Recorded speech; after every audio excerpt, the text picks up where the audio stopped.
Hello guys, আপনাদের সবাইকে নমস্কার। আপনাদের সামনে নিয়ে এসেছি আরও একটি নতুন ভিডিও। আমরা মাছে ভাতে বাঙালি, মাছ ছাড়া যেন বাঙালির চলেই না। তো আপনাদের সামনে শেয়ার করা যাক আমার নতুন রেসিপি। সেটি হলো জাটকা মাছের রেসিপি।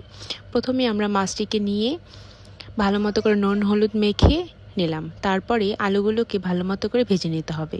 তারপরে ছোট ছোট ঝাটকা মাছগুলো খুব ভালো মতো করে এপিট ওপিট করে ভেজে নিতে হবে।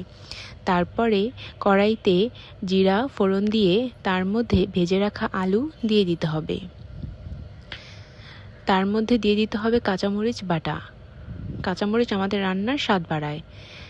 তারপরে দিয়ে দিতে হবে হলুদের গুঁড়ো। তারপরে দিয়ে দিতে হবে লবণ। তারপরে ভেজে রাখা মাছগুলোকে দিয়ে দিতে হবে।